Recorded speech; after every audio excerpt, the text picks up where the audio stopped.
जिस प्रकार आप 10th का टेस्ट सीरीज देख रहे हैं, ठीक उसी प्रकार मैं 9th का भी टेस्ट सीरीज लेकर आया हूं।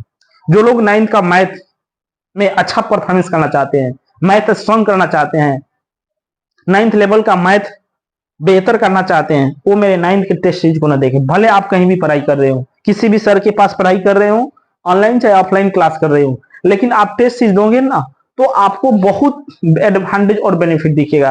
तो ध्यान दीजिएगा, 9th मैथ टेस्ट सीरीज मैं आपको शुरू किया हूं जी। इस प्रकार 11th 12th सबका टेस्ट सीरीज आपको मिलेगा।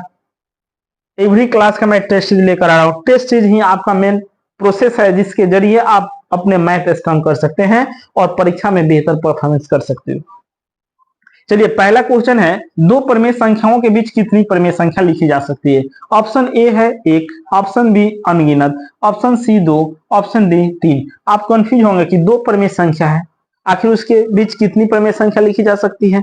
यहाँ पे ध्यान दीजिएगा, कोई भी दो परिमेय संख्या हो, दुनिया का कोई भी परिमेय संख्या हो, उसके बीच अनगिनत अपरिमेय संख्या लिखी जा सकती है। ना ऑप्शन ए करेक्ट होगा, ना ऑप्शन सी करेक्ट होगा, ना ऑप्शन डी करेक्ट होगा, ऑप्शन डी। बोलिएगा सर कैसे? अगर आपको 3 और 5 के बीच परिमेय संख्या लिखना हो, 3 भी परिमेय संख्या है, 5 भी परिमेय संख्या है, इसके बीच तो आप बोलिएगा सर एक ही तो है 4, उसके बाद और कहाँ है?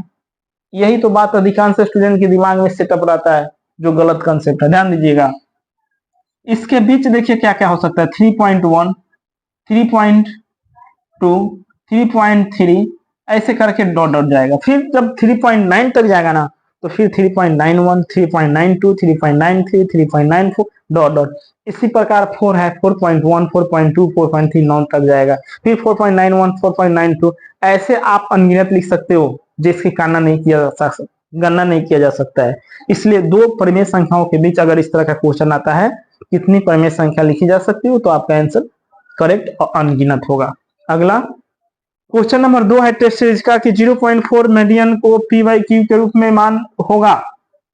देखिए यहाँ पे 0.4 मीडियन है, इसको p/q के रूप में लिखना है, तो यहाँ पे 0.4 एक अंक पर मीडियन है तो 4/9 लिखते हैं। अगर मीडियन हटा देते हैं ना तो इसको हम लिख सकते हैं 4/10, लेकिन मीडियन दिया हुआ है जिसको रेखांकित या अंडरलाइन भी बोल सकते हैं या रेक्रीन भी बोल सकते हैं, 0.4 रेक्रीन।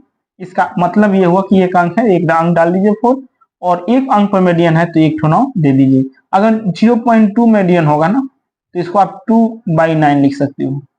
0.3 मीडियन 3/9 होगा। तो इस ढंग से जितना अंक पर मीडियन होता है उतना 9 लिखा जाता है। तो इसका करेक्ट आंसर 4/9 होगा, ऑप्शन सी। ये ऑप्शन गलत हो जाएगा।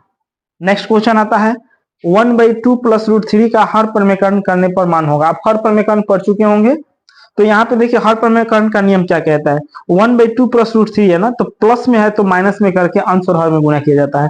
अगर इसी को माइनस में करके ऊपर नीचे गुना करेंगे तो ऊपर क्या हो जाएगा, 2 - √3, 1 से गुना कीजिएगा तो अब बटा 2 + √3 इंटू 2 - √3, इस ढंग से होगा ना जी।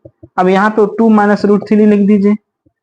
a + b × a - b formula होता है 100 - b, 102 का 100 - √3 का 108 हो जाएगा। 2 - √3 लिखिए और 2 का 104 - √3 का 103।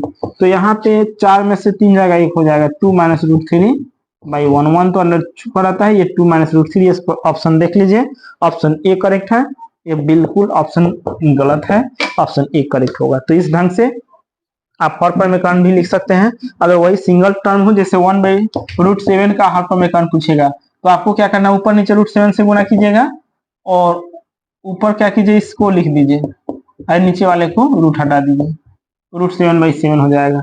इसी प्रकार अगर 1/√5 को पूछता है तो यहाँ पे √5/5 हो जाएगा।